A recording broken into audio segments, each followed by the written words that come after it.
ಇವನು ಹೇಗೆ ಹೆಣ್ಣು ಕೇಳ್ತಾ ಇದ್ದಾನೆ ಅಂತ ಅವನಿಗೆ ತುಂಬ ಕೋಪ ಬರುತ್ತೆ. ಈ ವಿಷಯ ಆಂಕಾನ್ನ ಮಗನಾದಂತಹ ಇಲ್ಗಾರಿಗೆ ಗೊತ್ತಾಗುತ್ತೆ. ಅವನಿಗೂ ತುಂಬ ಕೋಪ ಬರುತ್ತೆ. ಅವನು ಸೀದಾ ತನ್ನ ತಂದೆ ಹತ್ರ ಹೋಗ್ತಾನೆ. ತಂದೆ ಹತ್ರ ಹೋಗಿ ಹೇಳ್ತಾನೆ, ಈ ಟೆಮುಜಿನ್ ಎಂಥ ಯೋಚನೆ ಮಾಡಿದ್ದಾನೆ, ತಾನು ಆಂಕಾನ್ ಜೊತೆ ಒಂದು ಸಂಬಂಧವನ್ನು ಬೆಳೆಸ್ಕೊಂಡ್ರೆ ಮುಂದೆ ಖಾನ್ ಆಗೋದಕ್ಕೆ ತುಂಬ ಸುಲಭವಾಗುತ್ತೆ ಅಂತ ಯೋಚನೆ ಮಾಡಿ ಈ ರೀತಿ ಅವನು ಮಾಡ್ತಾ ಇದ್ದಾನೆ. ಈಗ ನೀವು ಅವನ ವಿರುದ್ಧವಾಗಿ ಯುದ್ಧ ಮಾಡ್ತೀರಾ, ಇಲ್ಲದೇ ಇದ್ದರೆ ನನಗೆ ಭವಿಷ್ಯದಲ್ಲಿ ತೊಂದರೆ ಆಗುತ್ತೆ ಅಂತ ಹೇಳ್ತಾನೆ. ಈಗ ಆಂಕಾನ್ಗೆ ಬೇಸರ ಆಗುತ್ತೆ. ಯಾಕಂದರೆ ಹಲವಾರು ವರ್ಷಗಳಿಂದ ಟೆಮುಜಿನ್ನ ತನ್ನ ಮಗನಂತೆ ಅವ್ರು ನೋಡಿಕೊಂಡ್ರು. ಈಗ ಅವನ ವಿರುದ್ಧವಾಗಿಯೇ ತಾನು ಯುದ್ಧ ಮಾಡಬೇಕಾಗುತ್ತಲ್ಲ ಅಂತ ಯೋಚನೆ ಮಾಡಿ ಬೇರೆ ದಾರಿ ಇಲ್ಲದೆ ಅವರು ಸರಿ ಅಂತ ಒಪ್ಕೊಳ್ತಾರೆ. ಈ ನಡುವೆ ಏನಾಗಿರುತ್ತೆ ಅಂದರೆ, ಜಮುಖ ಹಲವಾರು ಬಾರಿ ಆಂಕಾನ್ಗೆ ಆಹ್ವಾನ ಕೊಟ್ಟಿರ್ತಾನೆ. ನೀವು ನನ್ನ ಜೊತೆ ಬನ್ನಿ, ನಾವು ಒಂದು ದೊಡ್ಡ ಸಾಮ್ರಾಜ್ಯವನ್ನು ಮಾಡೋಣ.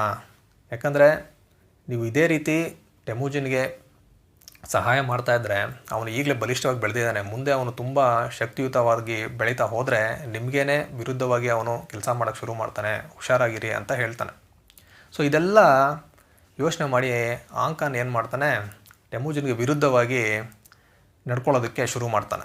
ಒಂದು ದಿನ ಆಂಕಾನ್ ಟೆಮುಜಿನ್ಗೆ ಒಂದು ಸುದ್ದಿಯನ್ನು ಕಳಿಸ್ತಾನೆ, ನನಗೆ ಈ ಮದುವೆಯಲ್ಲಿ ಇಷ್ಟ ಇದೆ, ನೀವೆಲ್ಲ ಹೊರಟು ಬನ್ನಿ ಅಂತ. ಟೆಮುಜಿನ್ಗೆ ತುಂಬ ಖುಷಿಯಾಗುತ್ತೆ. ಕೊನೆಗೂ ಆಂಕಾನ್ ಒಪ್ಕೊಂಡಲ್ಲ ಅಂದ್ಬಿಟ್ಟು ಒಂದು ಸಣ್ಣ ಪರಿವಾರವನ್ನು ಕರ್ಕೊಂಡು ಆಂಕಾನ್ನ ಭೇಟಿ ಮಾಡೋಕ್ಕಂತ ಹೋಗ್ತಾನೆ. ನೂರಾರು ಎಕರೆ ಪ್ರದೇಶದಲ್ಲಿ ಹಲವಾರು ಬಿಡಾರಗಳು, ಮಧ್ಯದಲ್ಲಿ ಗಂಭೀರವಾಗಿ ದೊಡ್ಡದಾದಂಥ ಒಂದು ಬಿಡಾರ, ಅದು ಆಂಕಾನ್ನ ಬಿಡಾರ. ಅಲ್ಲಿ ಟೆಮುಜಿನ್ ಹೋಗ್ತಾ ಇದ್ದಾನೆ. ಇವನ್ನು ಬರಮಾಡಿಕೊಳ್ಳಲು ಯಾರೂ ಬರೋದಿಲ್ಲ ಅಲ್ಲಿ. ಟೆಮುಜಿನ್ಗೆ ಸ್ವಲ್ಪ ಗೊಂದಲ ಆಗುತ್ತೆ, ಯಾರೂ ಇಲ್ವಲ್ಲ ಅಂತ. ನಿಧಾನವಾಗಿ ಈ ಆಂಕಾನ್ ಕಡೆಯವರು ಅವ್ರನ್ನ ಸುತ್ತುವರಿತಾರೆ. ಆಗ ಟೆಮುಜಿನ್ಗೆ ಗೊತ್ತಾಗುತ್ತೆ ಏನೋ ವಂಚನೆ ನಡೀತಾ ಇದೆ ಅಂದ್ಬಿಟ್ಟು ಅವನು ತನ್ನವರಿಗೆ ಶೀಘ್ರವಾಗಿ ಹೇಳ್ತಾನೆ, ಯಾರೂ ಇಲ್ಲಿ ನಿಂತ್ಕೊಂಬೇಡಿ, ಎಲ್ಲರೂ ಓಡೋಗಿ ಅಂತ ಹೇಳ್ತಾನೆ. ಅದನ್ನು ಕೇಳಿಸ್ಕೊಂಡಿದ್ದ ತಕ್ಷಣ ಅವ್ರ ಕಡೆಯವರೆಲ್ಲ ದಿಕ್ಕಾಪಾಲಾಗಿ ಓಡ್ತಾರೆ. ಹೇಗಾದರೂ ಅಲ್ಲಿಂದ ತಪ್ಪಿಸ್ಕೊಂಡ್ಬಿಡ್ಬೇಕು, ಯಾವುದೇ ಕಾರಣಕ್ಕೂ ಅವರ ಕೈಲಿ ಸಿಗಬಾರ್ದು ಅಂತ ಓಡ್ತಾರೆ.